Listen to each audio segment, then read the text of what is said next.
Sekoly ara-pananahana mahazo vana hita amintsika.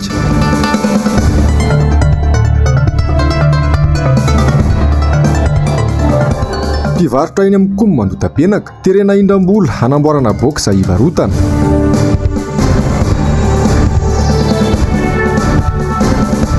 Fitsinjaram-pahefana tena izy, tsy hipetraka mihitsy raha mbola ny fitondrana rajoelina. Anterina indray ny araba tompo kilasy sy tompo vavy atonga so indrainao ato anatin'ny fotoana ny sampana fampalalam-bavao. Manasanao mpanajana sy ampitiavana ny tenako anaraka izany hatramin'ny farany. Vavao avy eo anivon'ny orinasa Jirama avy hatrany no isatarantsika ny fampalalam-bavao. Tsy ny mpiasa irery no tompona andraikitra amin'ny tsy fandehanan-draharaha eo anivon'ny orinasa Jirama atsekena ny fanosorapotaka sy ny fanitsakitsahana ny zon'ny mpiasa ny minisitra no tompona andraikitra voalohany. Sombony tamin'ny fanambarana nataon'ireo sendika ny mpiasa eo anivon'ny orinasa Jirama ireo nandritra ny valandresaka ho an'ny mpanao gazety nataon'izy ireo tamin'ity androany ity. Ny antsiprian'izay eo amin'ny sarin'ny Tahirinena. Nomelohy ny sendika ny mpiasa eo anivon'ny orinasa Jirama ny fihetsika sy ny fomba fiasan'ny ministry ny angovo Andra Marsan. Azo atao tsara ny manao tombana ireo mpiasa mba hisian'ny mangarahara sy ny fampandehanan-draharaha mazava eo anivon'ny orinasa, saingy midika ho fanitsakitsahana sy tsy fanajana ny zo amakasy ny mpiasa kosa ny famoahan'ny ministra ny sarin'ireo mpiasa hanaovana tomban'ezaka ireo any anaty tambazotra sosialy. Nay dia manitsakitsaka ny soatoavina ny firenena malagasy mihitsy. Manitsakitsaka ny soatoavina ireo namana mpiara-miasa amin'ny orinasa Jirama satria dia very zo tanteraka ilay mpiasa noho ireny fampisehoana any anatin'ny tambazotra serasera ka izay nijoroana etona manohatra an'ireny izay ary tsekenay ny fanaparitahana an'ireny sary sy ny fanaparitahana an'ireny vaovao ireny. Aminay dia zo fotsotry ny orinasa ny fijerevana ny zo fotsotry ny mpiara-miasa. Ministra ihany no efa nanao tombana tamin'ny volana Marsa. Ary izy ihany no nanendry an'ireo olona ireo. Tsy fantatra moa hoe diso ve ilay zavatra nataony tamin'ny volana Marsa fa dia mitondra zany zahay ny alahelo ny mpiasa. Izy atsony no andray andraikitra indray satria izy ihany no manaratsy manala-baraka an'ireo olona niteny reny ireo. Ary tokony tsy adinontsika fa reny olona avoaka amin'ny tambazotra serasera reny amintsika miteny izao dia lasa tandindomindoza na ny ainy na ny fananany amin'ny fianakaviany satria lasa fantatry ny olona zany hoe ay ity hono le mpitantana ny volan'ny orinasa, ay ity hono le mpitantana ny gazoal amin'ny Jirama. Zay zavatra tokony tsy hivoaka akory zany. Mety anaiky very zareo raha mba atao tombana dia avoaka amin'ny tambazotra serasera ny tompony andraikitra eto amin'ny tany sy ny fanjakana. Fanoliana andraikitra sy fialana andraikitra no ataon'ny ministry ny angovo ihany ireto sendika ny mpiasa ireto. Tsy ny fanisorana mpiasa sy tompona andraikitra eo anivon'ny orinasa no tsy ampisa intsony ny delestazy eto Madagasikara. Samy tompona andraikitra ny mpiasa rehetra fa indrindra ny tompona andraikitra ambony indrindra izay manome baiko.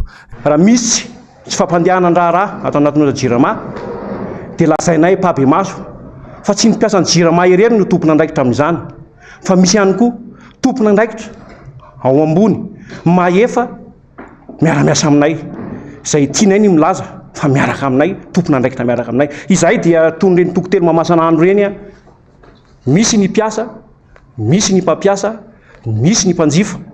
Ao anatin'ny mpampiasa dia misy ny tompona andraikitra izay mpanatanteraka mpanome baiko fa izahay dia manatanteraka ny zavatra izay lazain'izy ireny. Ka aminay zany tsy zakanay ary tsy tianay fanosorapotaka ny namana mpiara-miasa raha misy tsy fampandehanan-draharaha satria samy tompona andraikitra ary misy tompona andraikitra ambony noho izahay dia zay no arovanay ary hijoroana etona. Faniliana any amin'ny namana mpiara-miasa foana ny tsy fehetezana sy ny fampandehanan-draharaha kanefa misy tompona andraikitra ao, misy fahefana maefa ao izay miara-miasa aminay fa izay dia mpanatanteraka sy mpandray baiko fotsiny. Tonga nanohana ity fanambarana nataon'ny sendika ny mpiasa ny Jirama ity ny filohan'ny vondron'ny sendika ny mpiasa eto Madagasikara na ny SSM. Nafonja ny afatra nomeny ho an'ny mpitondra sy ny ministry ny angovo. Efa henonay ny feo fa ianao monsieur le ministre dia manavakavaka sendika, misy ny raisinao dia misy ny tsy mety raisinao mba hovay ilay fomba fanao fa tsy mahavita tena rery zany ministra zany amin'ny fomba fanatanterahana ny asa. Raha tsy eo ireo mpiasa ireo tsisy ninina vitanareo ary ny fomba afahana mampandroso ny orinasa dia ianareo ny volonté politika ny fitondram-panjakana ny tokony ahafahan'ireo fa reo teknisianina manatanteraka ny asa fotsiny reo rehefa ny lalàna sy ny fitaovana entina manatanteraka an'le asa rehefa ohatra ka tsy zarizary nomenandry zareo, inona moa no vokatra tenaitsika rehefa ianareo ny politika anareo any amin'ny fitondram-panjakana no tsy mirindra tsara arak'izay tokony takena firifiry teto ny problemany délestage hoe efa nanomboka taona firy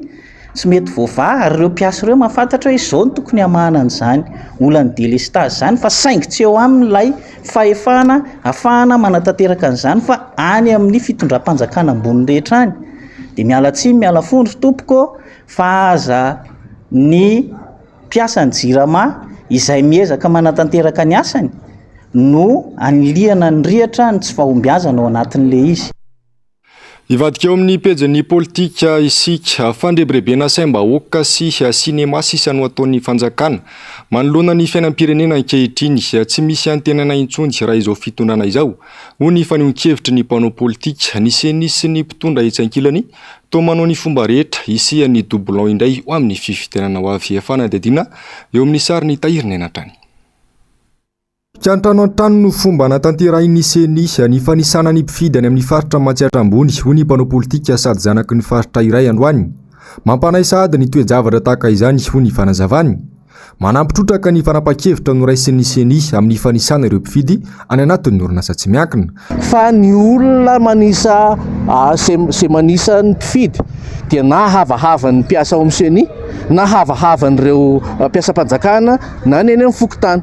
Zay zany no dia endrika hoe isina tsy fifampitokisana sahady sy isina ihany koa hoe efa paipaikady hafahafa ary efa hitantsika fa efa manomboka mivoaka na ny alaky ny lalàna azy. Taiza moa nisy hoe niovalloha indray ny olona ka any amin'ny toeram-piasana izy no isaina, any anaty tokantrano no isaina ary eo ambany fiarah-miasa amin'ny fokotany zany. Fa manjary mampiahiahy zany fomba fiasa zany ka zahay manokana moa zany dia manomeny mahereza ho an'ny fitondram-panjakana sy ny senisy izay iroso amin'io fa na ny mpiara-miombonantoka sy firenena dia efa miteny fa fifidianana milamina ekeny rehetra zay no tokony atao ka rehefa zay no resana dia misy fifampidinana sy fifampiresahana iarahana manomana izany fifidianana inclusive. Zay ny taritakiny demokrasia noho izany fandaniam-potoana sy fandaniam-bola fotsiny raha ny spektakla ataon'ny seni amin'ny nalazainy fa refonty amin'izao fa tsy refonty ny ataony amin'izao fotoana izao. Nitondra ny fanehoan-keviny mahakasika ny orinasa jirama ihany koa ity mpanao politika ity.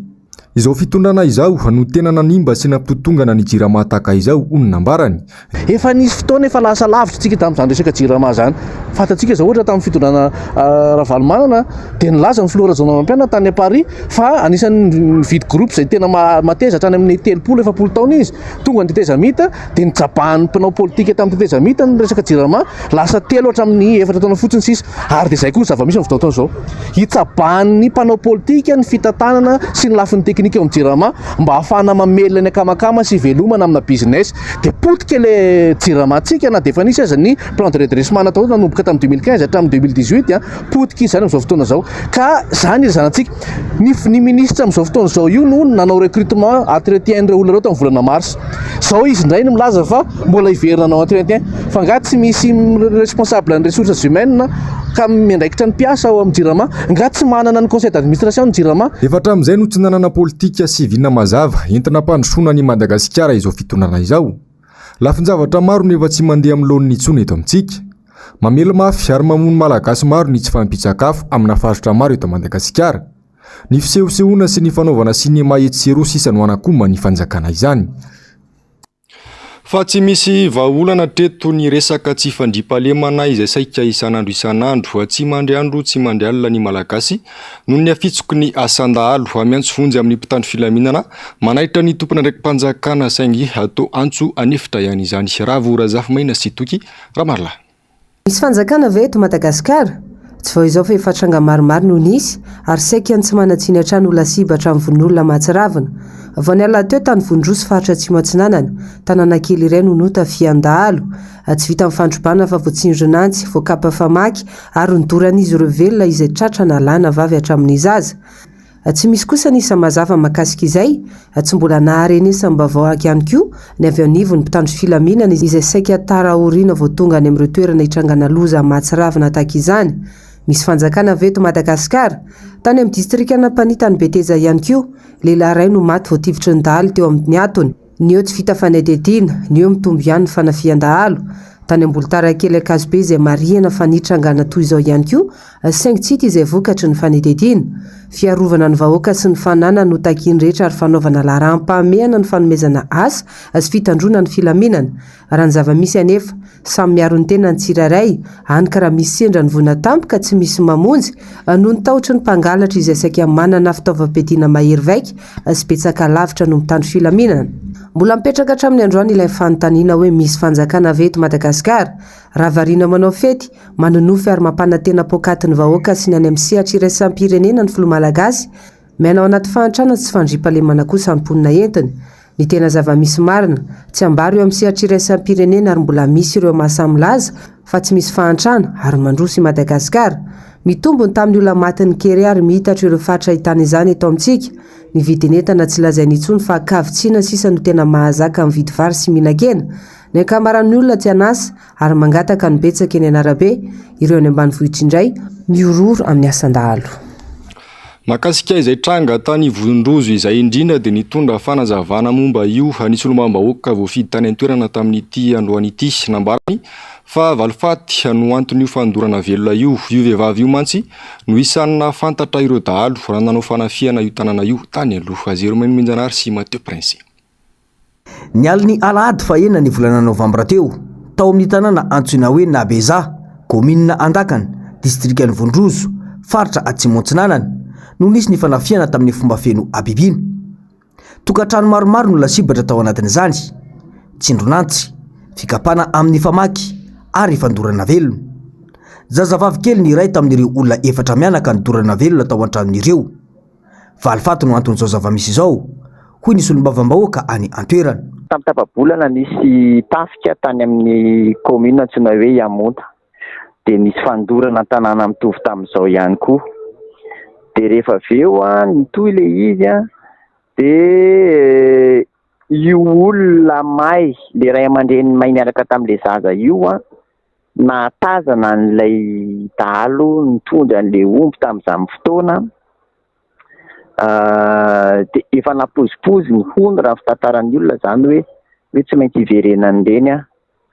Dia iny moa zany ny zava-misy niverina tokoa ilay dahalo izay eritreretina fa ilay dahalo nanafika tamin'izany tany amin'ilay komina antsoina hoe Yamonta ihany ity nanafika tao amin'ilay komina ny Andakana ity.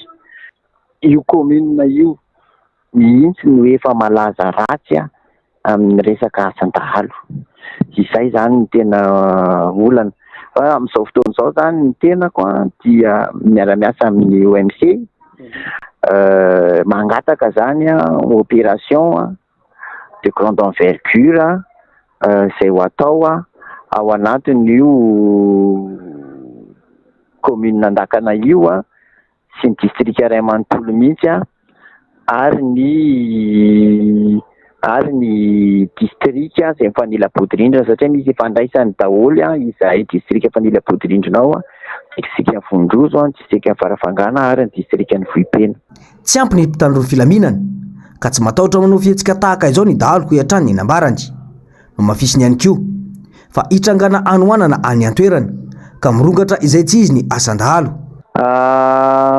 Fanafian-dahalo no misy foana ary misy periodany izy io. Zao tena periodany mihitsy. Misy faminina be mihitsy amin'ny tapany atsimo Atsinanana iny amin'izao fotoana izao dia tena matanjaka be mihitsy ny asan-dahalo. Fa na izany aza ny fanafian-dahalo ny endrika valifaty toy izao hoe tena mifeno abibiana dia tena tsy misy mihitsy. Mba tsy tenenako hoe tena hoe rara zany. Tsy misy olona mandoro tanàna zany fa rehefa azo ny omby dia lasa izy mandeha. Fa tamin'ireto tatoato reto zany dia tena hoe dorana mihitsy ilay tanàna an'ilay olona, ohatran'ny hoe tena hoe potehana mihitsy tsy vita hoe alaina ny fananany. Tamin'ity teo amin'ny commune Andakanty zao dia omby 20 ny very. Olona roa samihafa ny tompony trano roa samihafa ny tompony le reto ny vonoana reto 4 dia le tanan'le trano fanila bodirindrina amin'ny akaikikaiky eo zany no ny 4 dia efa nanara-dy moa ny vokon'olona dia verdi ao anatin'ny commune ao anatin'ny district ny Vondo zao ihany aloha hatreto zany ny diana omby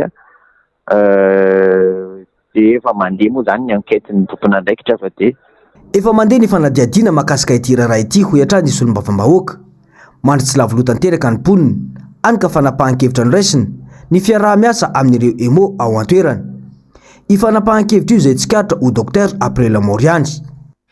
Vaovao avy any amin'ny faritra izay hatrany mikasika indrindra ilay vono zaza kely sy hatany amin'ny faritra Morondava iny dia notanteraina ny maraina teo ny fizahana ny nofo mangatsiaka ny ahafahana mitady ny tena zavanseho marina miantso ny fahendren'ny fitsarana ihany koa ny fianakaviany manoloana ny fanadihadiana mahakasika ny zanak'izy ireo. Aimbesa Morondava no mitatitra amintsika ny andinindinizay vaovao izay.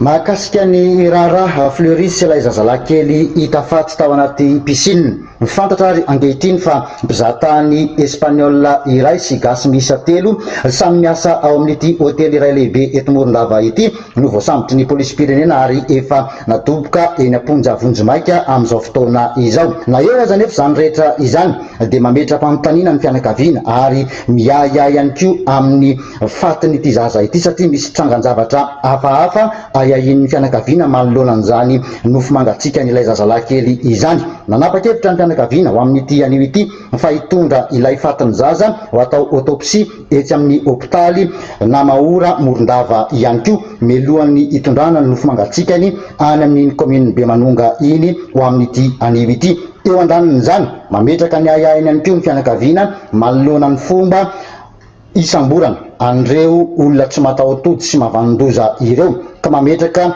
ny fitokisana feno ho an'ny mpitondra fanjakana sy ny isan'ambaratongany mba hijery akaiky ary tsy anao ambanin'ny zavatra amin'izao raha misy eto Morondava izao satria sady maharary no mahamenatra ny zava-misy iainana amin'izao fotoana izao eto amin'ity faritry Menabe ity.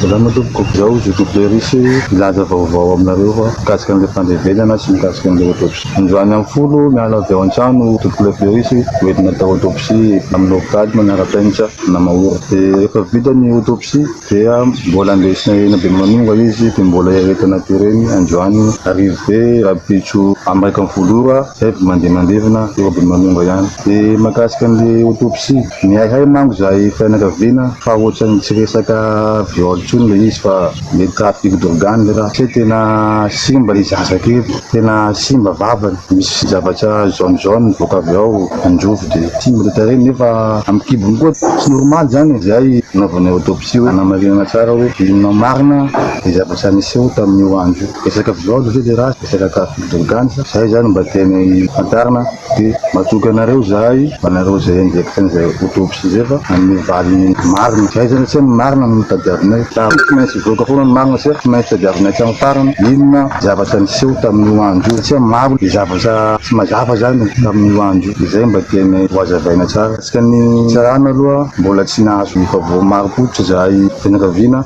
fa juste hoe verenany fotsiny tsy hay hoe na hoe tranquillisant anay le raha hoe iny efa nampidirana ihany dia tsy hay zany le soerina fa miandry ny vaovao maro potra baka aminareo fitsarana izahay matoka anareo fitsarana izahay fa ivoaka ny maro. Fahamafy ny loza azo ny malagasy raha mbola izao fitondrana izao ho ny fanehoan-kevitra ny mpanao politika sady zanaka an-tantsaha iray any amin'ny faritra ambanivohitra Elias Ralahermanana androany tsy misy rara mandeha intsony eto amin'ny firenena fa variana misehoseho sy mameno posy fotsiny ny mpitantana ny firenena. Andomiaratina sy Mato Prince no nanao ny fanady. Rakitra fako ny tanàna rivotra maloto sy maimbo no iainan'ny vahoaka ny Antananarivo isan'andro. Tonga magavaky ka sady marary ny mamenatra ny zava-misy. Renivohitry Madagasikara no resaka kanefa zavatra tsy mendrika ilazana izany ny zava-misy. Ny fifamoivoizana tsy mirindra raka ny tokony ho izy, ny fako tsy voaroaka. Toa miainaina fotsiny ny tompon'andraikitra na manao maso be tsy mahita ka tsy mandray ny andraiky ny manoloana izao zava-misy izao. Ho an'ny tompon'andraikitra ny commune Antananarivo renivohitra zay tena tsy haiko hoe taizany ny école ny anarana zalahy zany fa dia tena za ny fomba fijeriko zay za dia tena efa tsy mandeha am'izy satria fako zao zay nirehariava mihitsy aterano amiko fako rehefa tsy voaroaka sody sahirany ianao be ny tanàna tsy misy tsy hoe eto anosy be rery misy fako fa tena manerana n'Antananarivo rehetrarehetra. Tsy eto Antananarivo ihany fa ny fitantanana ny firenena mihitsy no tsy mandeha amin'ny laoniny hoy ny fanazavana. Variana mandoka tena mameno posy fotsy ny mpitantana fa tsy mijery izay manjony malagasy izay efa mitronga amin'ny tany mihitsy manoloana ny tsy fisiana sy ny tsy fandripahalemana.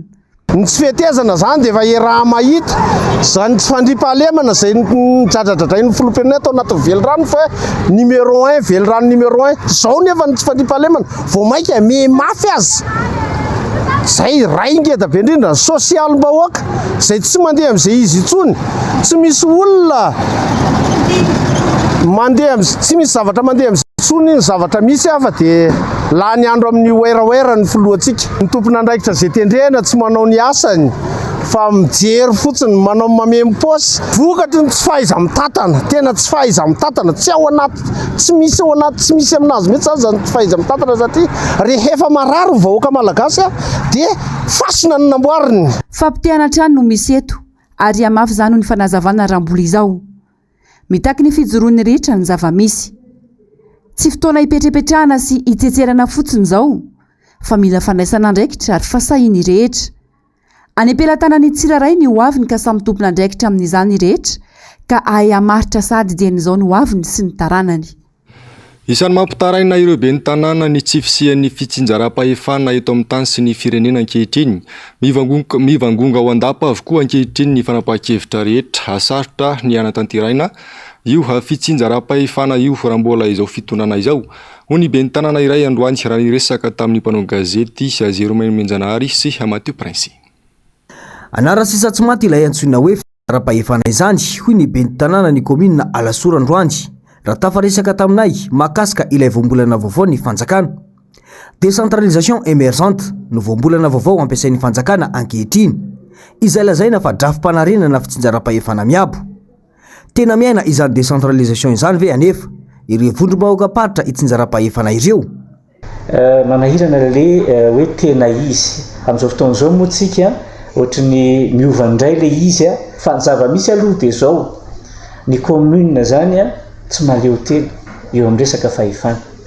Meko ohatra ianao raha anao permis de construire anankiray fahefana be ny tanàna ny manome permis fa ao anatin'izay araka ny voalazan'ny lalàna 524 aotra 210 dia mbola tsy maintsy ny fanjakana no manao tantsorika teknika anindry permis tsy maintsy mbola makany ary ao anatin'izay rehetrarehetra mbola tsy maintsy misy ny fanaraha-maso ny fanjakana no be ny tanàna rehefa vao manao sony fotsiny.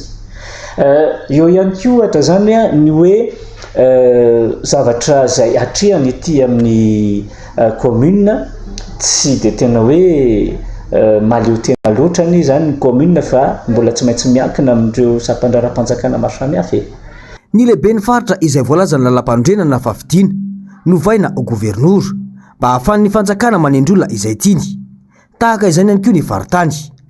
Raha amiko manokana zany hoe tena tokony jerevana mihitsiny ny fotony hoe amin'ny fomba hoana tena anatanterahana marina ny tokony hoe fitsinjaram-pahefana satria ny fitsinjaram-pahefana zany raha araka lalam-pandrenana dia misy ny faritany petraka avy ny faritany, misy ny région voafidy hoe ireo mitondra ao anatin'ny région eto zany dia ny be ny tanàna ety fotony irery ihany sisa no olom-boafidy misahana zany ny ety fotony fa ireo izay voafaritra lalàna dia tsy mipetraka. Raha zay no antony mampandringa ny resaka hoe fitsinjaram-pahefana eto amintsika. Raha tsy ahivina dia ny taona 24 no nifidy lehibe pokotany farany ny vahoaka eny fotony. Aorian'ny safidy ataon'ny vahoaka io no ametrahany ny lehibe ny distrika io lehibe pokotany izay lanim-bahoaka io. Tsy izany anefa ny zava-misy ankehitriny fa ny fanjakana mihitsy eny fa hatramina député aza manendry lehibe pokotany izay tiany. fa mirongatra ny kolikoly ara-pananana eny anivon'ny sekoly sy ny anjerimanontolo amin'izao fotoana izao raha ny valin'ny fanadihadiana nataon'ny Transparency International Initiative Madagasikara izay niara-niasa tamin'ny ONG Tolotsoa tany amin'ny faritra Atsimo andrefana sy Boeniny. Tato-pavaony Andomeratina sy Mathieu Prince. Olona 7,940 ka 4,740 tao Atsimo andrefana ary 4,710 tao amin'ny faritra Boeny nanaovan'ny Transparency International sy ny ONG Tolotsoa fanadihadiana momba ny kolikoly ara-pananana eny anivon'ny sekoly sy ny université. 7,900 n'ireo nanontaniana dia nahatsapa ny fisian'izay kolikoly izay. Nivohitra tamin'izany fa ny lehilahy no tena iarany. 2,900 n'ireo no nanamafy fa efa niainana nanatry maso ny kolikoly ara-pananana. 7,900 kosa ny vehivavy. Tamin'ireo nanaovana fanadihadiana ka nitatitra betsaka ny tranga dia ny mpianatra izay 9,900. 7,900 ny ray aman-dreny ary 5,900 ny mpampianatra. Ao amin'ny faritra Boeny, saika vehivavy no tena iara ny kolikoly ary anofo izay manantika ny 3,900.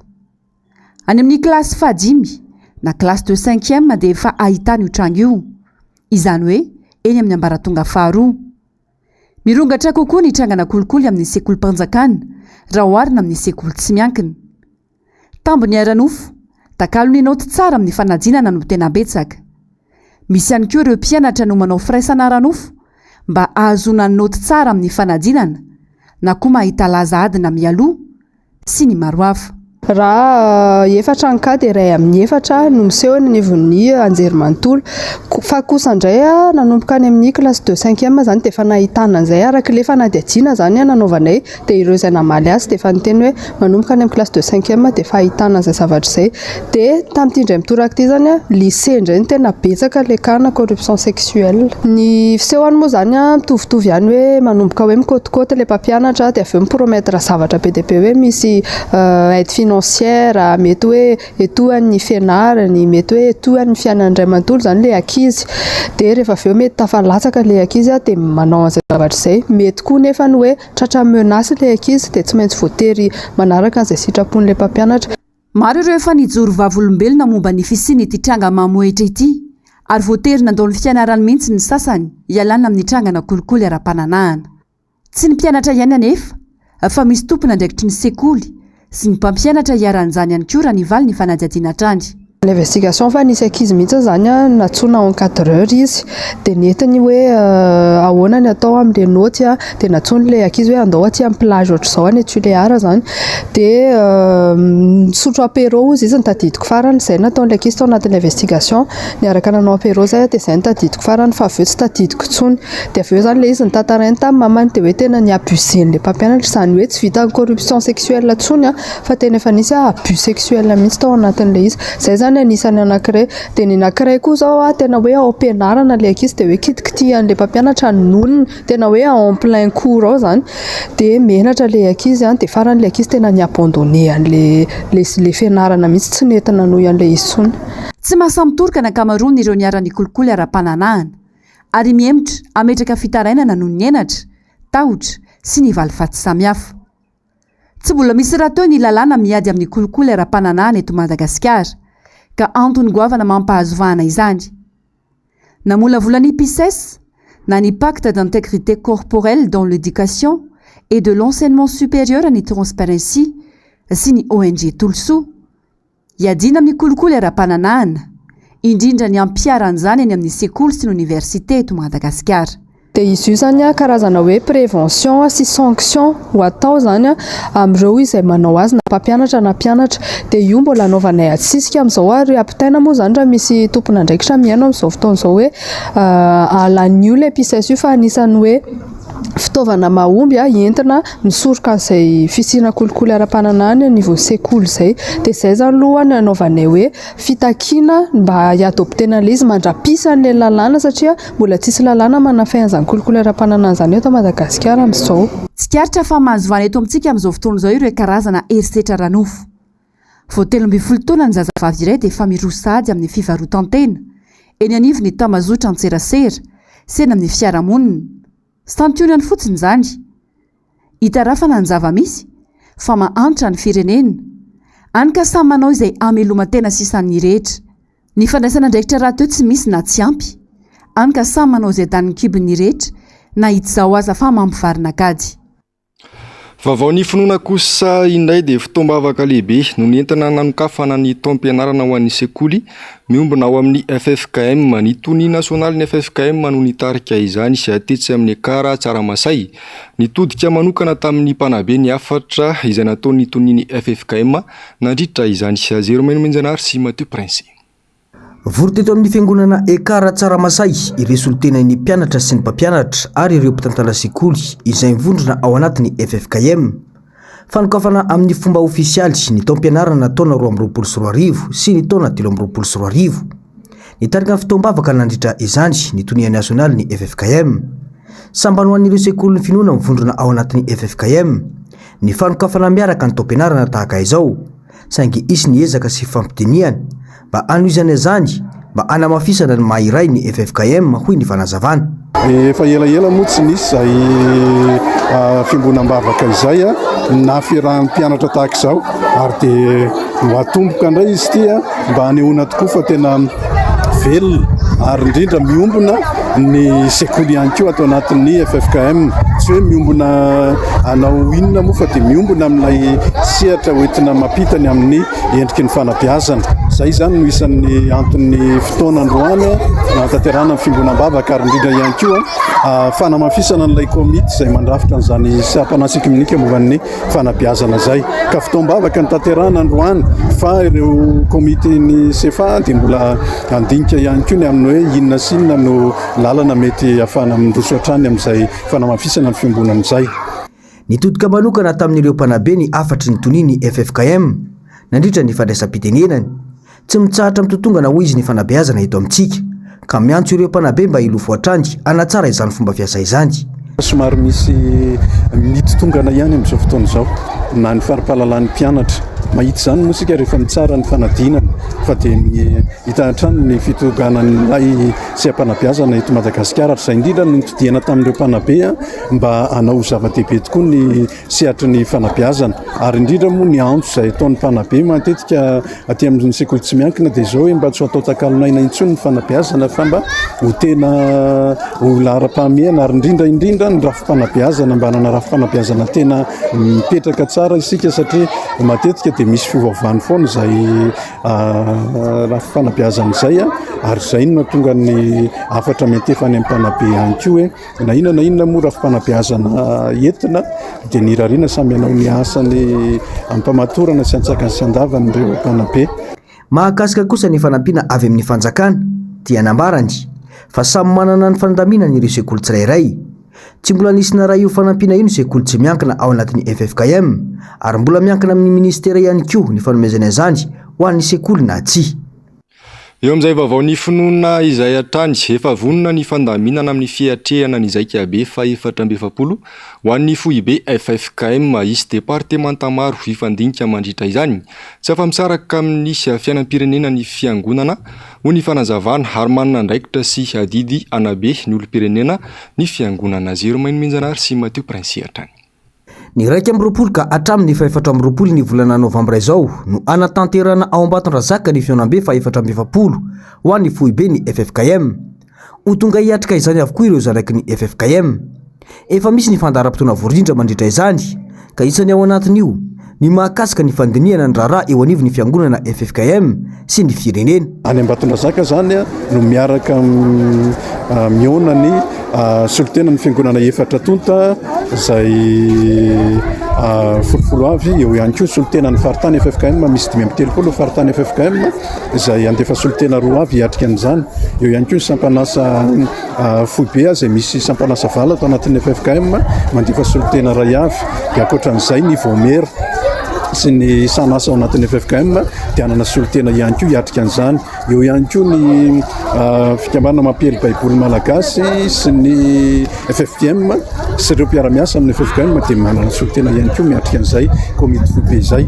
Ny zavatra mety hita moa dia eo ampandrafetana ny lahadinika hiatrehana an'izay komity foibe izay amin'izao fotoana. zao ny profben'ny FFKM miaraka amin'ireo filoam-piangonana ka inona sy ny tenaina fa afaka mampitaina amin'ny fotoana manaraka ihany no tena fahafianoana izay lahadinika izay fa ny tsara ho fantatra dia isiny fa mivelakevitra zay entin'ny filoam-piangonana tsiraray avy dia akoatran'izay mitatitra asa izay tany amin'ny faritany dia eo ihany koa ny mety zavatra etrenany ho avy indrindra ny taona manaraka indray izay halovan'ny FFKM. Tsara trany ny mampatsiahy fa efa miantso ny amin'ny tokony hijerena lahara-pahamehana sy asa tena maika ho an'ny vahoaka ny FFKM. Isan'odinian'ireo voamera mandritra io feonambe io araka izany ny paikady hoenti manarina ny firenena amin'ny lafiny iray manontolo satria manana departemanta manokana mandinika izany ny FFKM raha ny fanazavana. Aza menatra manao politika fampianarana nentin'ny filohan'ny FJKM ny mpitandrina irako andria mahasoa mi atetsy amin'ny FJKM Atsimo Mahamasina tamin'ity herinandro ity hoaraina ho atao anatin'ny fahitalavitra MBS izany fizarana izany ny alahady ho avy izao amin'ny valora alina aorian'ny vaovao sy ny fandaharana ahoana marina. Iverenantsika ny vaovaon'ny sosialy mbola tsy nivahatra amin'izao ny olonan'ireo mpiasa eo anivon'ny ministeran'ny fampianarana ambony sy ny fikarohana ara-tsiansa tsy nisy ny maromaritra ny raisana teo amin'izy ireo sy ny ministera tompon'andraikitra mahakasika ny fitakian'izy ireo milaza ny roso amin'ny fitokonana ireo mpiasa aorian'ny 2.7 raha toka tsy mivaly ny fitakiana sary ny tahirinena narindra ny toky Ramallah. Tsy nahitam-baolana ny fifampiresahana teo amin'ny ministry ny fampianarana ambony sy ny fikarohana ara-tsiansa nandritra izay 3 volana nanaovana fitakiana izay ho ny sendikany mpiasa eo anivon'ity ministera ity. Fanaovana tsinotsinona raha matahora ary fitoriana ny mpiasa aza no tena nisongadana tao anatin'izay fotoana izay ho hiatrany ireto mpiasa ireto. Tsy nisy ny fandraisana fanampiana-tsofina no misy ary atsonjay no besaka amin'ny famahana olana ataon'ny ministera. Ny tompon'andraikitra no toriana any amin'ny PAC zay tamin'ny maraina ny audience tokony nisy zany hoe fanodina-pahefana no betsaka fanaovana tsinotsinona ny syndicat no betsaka fa tsy le famahana olana araky ny fampiresahana teo ambony latabatra. Fitoriana ny mpitarika syndicat efa intelo zay ny convocation sy ny fitoriana. Nisy ny fanafoanana ny récépissé-ny syndicat ny torinay tany amin'ny TA nanaovanay rekety zay nandresy ny syndicat. Araka izany manome fehim-potoana ny tompon'andraikitra indray reto mpiasa ny ministera ireto ary milaza ny roso amin'ny fitokonana aorian'izay. Ka androany zay nanapa-kevitra manoloana n'izany rehetrarehetra zany fa hitokona ary aoriana ny 2.7 sady ametrahanay ny atotataratasy isaky ny ambaratongana dia hitokona zahay atao anatin'ity ministera ty anao fitokonana fahobe. Atsangany ny tanatsika zay manapa-kevitra fa hitokona isika.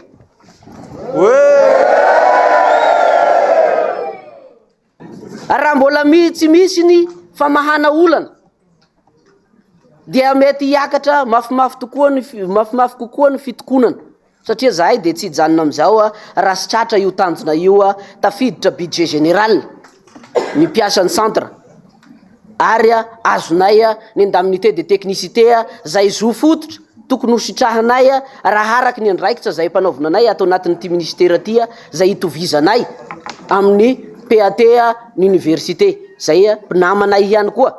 Efa nitokona tsy niasa nandritra ny andro maromaro ireto mpiasa eo anivon'ny ministera ny fampianarana ambony sy ny fikarohana ara-tsiansa ireto 3 volana lasa izay. Nivoaka tamin'ny fahanginana indray izy ireo araka izany androany ary izao manambana ny iverina hitokona izao indray.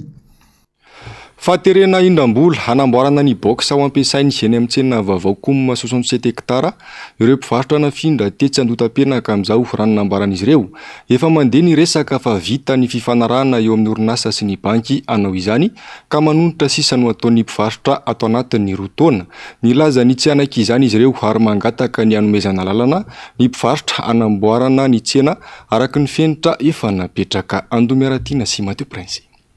5 alina sy 3 hetsy sy 2 tapitrisa ariary ho an'ny mpivarotra ara-malagasy. 5 sy 7 alina sy 7 hetsy sy 2 tapitrisa ariary ho an'ny mpivarotra lalmoara. 2 hetsy sy 2 tapitrisa ariary ho an'ny mpivarotra seza sy latabatra. Ary 5 hetsy sy 2 tapitrisa ariary ho an'ny mpanao hotely. Ireo ny vola takina amin'ny mpivarotra amin'ny fanamboarana box saray ivarotan'izy ireo amin'ny tsena vao amboarina etsy amin'ny Koum 67 hektara. volanindra amin'ny orinasa mpanamboatra tsena tamin'ny banky iray izay no safidiny manokana io ka ny mpivarotra no terenandoha izany atao anatiny roa taona raha ny fanazavana. Tsy vita nefa midangana fa mbola miampy zana-bola ihany koa amin'ny mahavolana indra aminazy. Mangataka ireo mpivarotra mba izy ireo ihany no anamboatra ny box ampiasain'izy ireo. Zay voly zay tompoko ny olanay satria tsy takatray le izy. Io voly io dia marihana fa indramany banky izay efa nalainy indramin'ny société ihany fa izahay mamerina tsilikely izay tsy hita amin'ny masonay nakana azy fa mamerina ny anjaranay. Ka io famerenana io tompoko ny tena olana aminay satria tsy vitanay le izy. Par mois ny amerenana an'io zany ao anatin'ny roa taona no amerenana anay izany voly izany. Ireo volavolazako tsirairay ireo dia mbola miampy zana-bola satria vola amin'ny banky tsy maintsy misy zanany.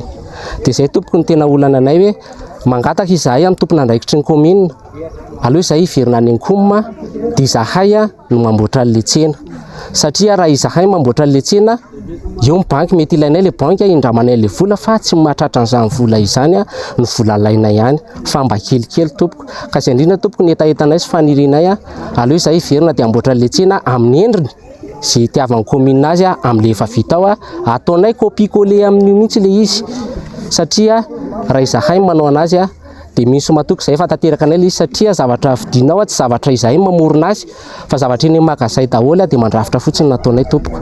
Ny 900 ny mpivarotra eto amin'ny koa mandota-penaka no tsy mbola nisoratra anarana ary tsy nanao fifanarana niaraka tamin'ny banky. Nomenatra amin'ny 12 Novambra izao anefa izy ireo anaovan'izany ka manay ireo mpivarotra ny amin'ny mety aniliana azy ka ampidirana mpivarotra vaovao ao anatin'ny tsena. Tonga tamin'ny 9 Novambra ity izay nambohan'ny asa eo hoe antsoina isika rehetra nanao box mba hanantona ety amin'ny banky CMMC 67 hectares koa mba ameno ny dossier sy anokatra compte amin'ny fanaovana box hatramin'ny 15 Novambra 2022 izao tsy tompona andraikitra amin'ny tsy fahatongavana izahay misaotra tompoko. Ty zany tompoko mahatonga ny ayahanay izahay izao dia mpivarotra tranainy daholo. Ny tokony menanay izahay ny ala tao dia izahay miverinao ka raha ty soratra ity manazy sao isy mpivarotra vaovao ka izay ny tena ayahanay matahotra izahay. Diso fanantenana tanteraka ny mpivarotra tsy araka ny fampanantenana nataon'ny ben'ny tanàna ny zava-misy fa mifanohitra amin'izay azy izay miendrika famononan-kolaka ny mpivarotra mihitsy. Tsy nisy fankakevitra tamin'ny mpivarotra fa avy dia izao ny zava-misy tsy ho vita ny andohy vola tsy toko tsy firohana io ho ny solotena n'ireo mpivarotra. Tena raha telo volana zay tsy ahavoalohany izany dia tsisy tsony eo ampelantanana. Ny entana raha tsisy ny fibohana mbola namay be teo ritra ny ety an-tanana zao vao mitsokafo izany dia aizany tany ele ampinde. Ny tenin'ny ben'ny tanàna izany dia izao nareo izy izy io ny tena vitany commune dia anjaranareo manasoa anazy nefa kakapendray zay taty aoriana hoe aka vola amin'ny banky ny tsirairay avy tsy mety aminay le izy ohatrany hoe sady izy zany tsy mba nakanevitra mpivarotra hoe mety aminareo ve le zao le prix tsy milaza prix taminay izy raha tsy efa azony avany le taratasy zay vao niteneniny amin'le izy. Valerana entana amidy koa raha mivolany varotako tsy 5 millions fa 2 millions 5 raha misy nefa mivalerana le bokisameny anay 12 millions 5 tsy vitako le vola efa niteny tamin'ny lehibe an-tsena moa za tamin'izany fotoana izany dia ozy izy hoe nenao ozy misy carreau misy jiro misy rano nefa rehefa nijerenay le trena tsy arakarak'izay sady tsisy varavarana ny tsisy ninina. Nanao hoe tsika fanairana manohitra io fanampahana io ny mpivarotra teny amin'ny koa mandota-penaka androandry ary miandry ny fanapahan-kevitra ho raisy ny fiadidiany tanàna manoloana izao tranga izao. Ny zotra-pifidianana ny fanotorana tany ireo no nofakafakainy ny fandarana miara-manonja tamin'ity androany ity mamintana amintsika izay ary Jessica Miray sy Manofo Randriamala. Mitohy ny tsindry atao amin'ny malagasy taratra izany ny fanomezana alalana fanotorana tany atao ny teratany vahiny toy izany ity trangana fanotorana eto an-dranomena ity izay mampitarina amponina manodidina tanimbary sy dobo misy trondro mantsy ity kasaina totorana ity mangany fotsiny ny kotabateraky ny fitaomana ranotany amin'ny alina orinasa nahakarana ny voalaza fa manao ny fanotorana. Sao veterariny. Sady efa tsy mahazo lalana ianao. Privilège manokana mihitsy hoe fanahoana rehefa. Fanahoana. Ary any misy anahy misy ianao no mitonatonana zany manao foana atan'izany ry vahoaka voaraiko ny fitarainareo za dia ao an-damosinareo ary nareo efa vonina mihitsy ny vahoaka faniry vahoaka andramena sy tsy vahoaka andramena ihany fa vahoaka mbo manarina rehetra sy ny manodidina rehetra de irohatra tsy anaiky an'zao zavatra izao efa nisy ny fangatahana fanipahana nataon'ny riverain rehetra zany ny ponina manodidina rehetra ny fikambana rehetra anatin'izao fa be tabe io le manaritra amin'ny andro alina io ade amin'ny andro alina no manao azy tsara dala efa avy be ny tanàna ianao malala tsara izy be ny tanàna le efitra tany renivohitra fa ty zany de misy anarana efa men'ny olona ao anaty hoe mbola ho avy ny teny antsika na mbola anao regroupement tsaratsika misy olona ao amin'ny commune urbaine Antananarivo ao amin'ny 6e arrondissement ao amin'ny ministère zay manao kolikoly amin'ny fanaovana zavatra tahaka izao fa itsika malagasy zany dia voavidin'ny karana ary tsy eo ihany nge faniry fa inatra amin'ny tenenao iny ny abepasy ny laniera sy maro isan-karazany iny efa leo tanteraka ny fampanantenana paokaty ataon'ity fitondrany ity ny malagasy tsy misy izay mandeha amin'ny laon'ny intsony ny fitantanana amin'ny firenena ankehitriny mitohatrana nefa amin'ny fampandriana drisy isan'izany ohatra ny mikasika ny mpampianatra eto amintsika anefa ny filoha dia milaza fa anafatra ny ivelany indray Natako efa tena ngivina tena tonga ty tsy nahita toro mizahotra tena mararary fo kely tena de mivibra hoe ino ty président tsy mbo misy miconseil anazy ve eo tompoko fa ato ara tena faran'izay mampalahelo presque raha mandinika anao 80% mba mivoatra any anky tsisy mpampianatra tena fonctionnaire fa frame madaholy hasinao 80% eo amin'ny frame fa fampianarana de un karamana frame tsy sotra goûter zanakany salary io ndray andro akory tena faran'izay ambany mampalahelo ary zany ara mbola tsy azo mbola tsy voazo mbola tsy azo de tena inona foana de jerevony karama mpampianatra ka grevy atreto tsy voalohany karama tsy neo tsy voalohany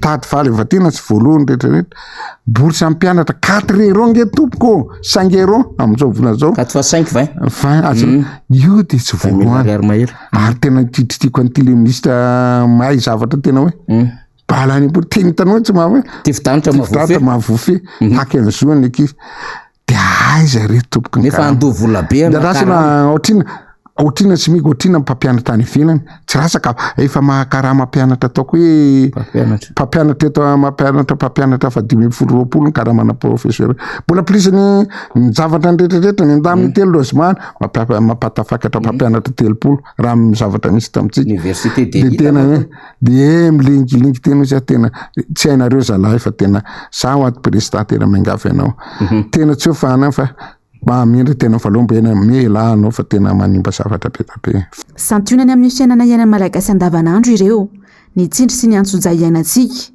atraizany efa no amelantsika azy toy izao samy tompona andraikitra raha teo isika satria firenena raha manana i Madagasikara lafomba vaon'ny fampianarana lalam-piofanana iray efa misy andraka amina université maro eto amintsika ny management na ny fampianarana manokana momba ny fahandraharana maro amin'ireo mpianatra kosa ny efa no mandeha anjambany fotsiny ary tsy mampiatra izany sy fianarana noratoviny izany sy fanadihadiana eo amin'ny sary ny tahirinena maro amin'ny tanora sy ny mpianatra malagasy no efa liana amin'ny lalam-piofanana management na ny lalam-piofanana manokana momba ny fahandraharana eto amintsika tsy tokony hijanona treo amin'ny fahazahoana diplôma sy mari-pahaizana fotsiny anefa fa ilaina ny finiavany tsiraray mamoaka ny mampiavaka azy ary mampiatra izany sy atraikefa azony nandritra ny lalam-piofanana nataony izany le olona tena ngeza indrindra moa zany dia eo amin'le hoe betsaka fotsiny ny olona hoe tsy maintsy mandeha mianatra maka diplôma nefa rehefa aveo dia tsy maintsy mandeha miasa dia le zavatra natao zany akana diplôma fotsiny nefa tsisy ifandraisana amin'le asa ahoana ny fomba ahafahan'ny olona miavaka tsy vita fotsiny hoe mandrara zao izy fa tena hoe miavaka satria ny tena marina dia le valeur ajoutée créena no mahatonga anao hiavaka nefa izay zavatra izay afaka ampiarina amin'ny fandrarana afaka ampiarina amin'ny zavatra maro rehetra zany hoe ahoana zany ny fomba hiavahana rehefa miavaka ianao dia hitanao amin'izay fa moramora tokoa no manatosa zavatra anankiray zava-dehibe ny fahaizana mandrara eo amin'ny sehatra rehetra ho ihany ity talentsekoly iray atafaresaka tamina ity tsy tena mbola fantatry ny olona ny mety tena ilana anazy nefa na inona zavatra raisina dia ilaina foana zany. Indrindra moa zany le resaka hoe fandrarana teo na olona efa miasa ary dia mbola afaka mandrara satria anatin'ilay management ma zany tsy vitany hoe ho mpiasan'olona foana be dia be zany no zavatra mety afaka atao anatin'izy io. Nisy moa ny adevitra momba ny fandrarana tetsy amin'ny université tsy miankina iray tetsy Andavamamba androany no tontosana nandritra izany ihany koa ny fifanaovan'ny ny fiaraha-miasa teo amin'ity université ity sy ny mpiara-mombon'antoka iray. Vaovao ny fanatanjahantena mafy ny fijoroany ara-dalàna androany ny Fédération Malagasy ny Karaté Do. Mbola misy mantsy ny disadisa eo amin'ny filohan'ny Fédération teo aloha sy ny filoha vaovao ankehitriny. Tonga hatreny amin'ny fitsarana ny raharaha amin'izao fotoana izao. Ny tondra fanazavana mahakasika izay teny Akorondrano androany ny filohan'ny Fédération Malagasy ny Karaté Do sarotra indratsara ny tahiriny. Tonga teny amin'ny fitsarana ny disadisa misy eo amin'ny filohan'ny Fédération Malagasy ny Karaté Do vaovao sy ny filoha mpitantana ity taranja ity teo aloha. Voalaza fa nitory ny filoha vaovao sy ny birao vaovao mandrafitra ity Fédération ity ny filoha teo aloha fa hoe nanao fifamindram-pahefana tsy ara-dalàna nandritra ny fotoana nandraisan'ireo mpitantana vonjimaika ny Fédération. Raha ny tokony izy tokony izahay no nitory an'io birao teo aloha io rehefa tsy nanaiky izy ny fanapahan-kevitry ny Assemblée Générale satria miziriziry izy tsy mety izy namandray ny courrier aterina ho isy tsy raisiny ny tsisy siège raha teo moa dia hoe tsisy izy ireo olona ireo tokony izay no hitory azy fa izy izay hoe tsy toe-tsaina mpanao karaté izany fa rehefa hanao an'ilay fifidianana tany Fianaratsoa zany hoe tena ho tanteraka ilay fifidianana tamin'ny 1er Oktobra dia Andriamatoa Silofo Andrianavomanana no nanao fitoriana indray an'ireo mpitantana vonjimaika ny Fédération tany amin'ny parquet Antananarivo fa hoe manao usurpation de titre mampalahelo no milaza amintsika fa lasa misy raha-pitsarana lay ady madio ato anatina Fédération mouvement sportif anankiray zay tena rarany charte olympique zany fa tsy tokony hidirana raha pitsarana sy raha miaramila ny ato anatin'ny mouvement sportif. Tokony ampiseho fahendrena amin'izay io filohan'ny Fédération teo aloha io ho ihany ny fanazavany. Ny ampiroboroboana ity taranja ity zao no tokony masona. Nandritra izay taona maro nisian'ny Fédération Malagasy ny Karaté Do izay mantsy nisedra olana maro samihafa ny Fédération indrindra teo amin'ny lafin'ny fotodrafitrasa. Satria izahay ligue efa 4 taona nisy ny Fédération zany ligue 9 zany misy tsy manana izahay na siège na birao na 2 metatra carré aza na stylo ray na tatami ray tsy anana zany Fédération zany fa manofa foana isaky manao championnat dia navita izahay fiaraha-miasa amin'ny Académie Nationale des Sports satria anangana izahay Académie Nationale de Karaté Do à Madagascar. Hanomboka rahampitso ary farana ny alahady ho avy izao etsy amin'ny gymnase Akorondrano ny fifaninanana izay ho tompon-daka ny Madagasikara eo amin'ny taranja Karaté Do. Maresaka iraisampirenena miraina avokoa ireo mponina sy ireo olo-malaza ao Iran amin'izao fotoana izao manoloana ny hetsika mahakasika ny misaha minisy tovovavy maty noho ny vondro nataon'ny police de mer azy efa orovolana izay tafaka tranjatony maro ihany koa no efa namonainy tao anatin'ny fifandonana avitra solonaibe eo amin'ny sarin'ny France 24 narindra ny Toky Ramala. Mianjana ny fihetsiketsehana ao Iran rovolana tao rian'ny herisetra nataon'ny polisy izay nafatany misaha mini. Mihoatra ny 700 ireo mpanao fihetsiketsehana no namonainy tao anatin'ity firenena ity. Mihamaro ireo olo-malaza miray feo amin'ny tambazotra sosialy miaraka amin'ireo mpanao fihetsiketsehana. Toa ny tarany Ali Dosti, mpilalao sarimihetsika, izay namoaka ny sariny tsy misaron-dony alarobia teo. Tsy voalohany ity olo-malaza ity no niantso ny fitondrana fatra-pitana nentim-paharazana io. Nanohy ny fanohanana nentim-panoherana trano ny tenany.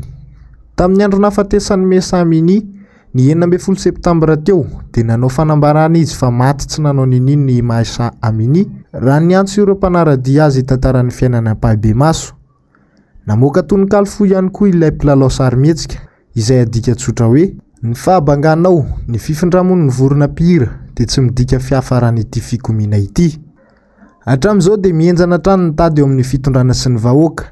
Tsy mbola nisy ny lavolefina aloha hatreto ny rotota fa samy maneho ny heriny ka andrasana araka izany mety ho fivoan'ny toedra raha. Tapitra trondray ny fampalalam-baovao tompoko lahy sy tompoko vavy mankasitraka anao nanaraka izany sy hatratra amin'ny farany atony mazatra moa dia ny fandarana ona marina sy ny Global News no arainao avy hatrany aorian'izao fampalalam-baovao izao. Aorian'izay kosa ny horonan-tsary mitohy Agli saison 5 épisode 1 et 2 Polara. Io kosa nolohan'ny tenin'ny horonan-tsary iny amin'izay atolotry ny MBS saonao aorian'izay rehetra izay ny sampana fampalalam-baovao. Mamy fotoananao amin'ny rahampitso indray velomary tompoko.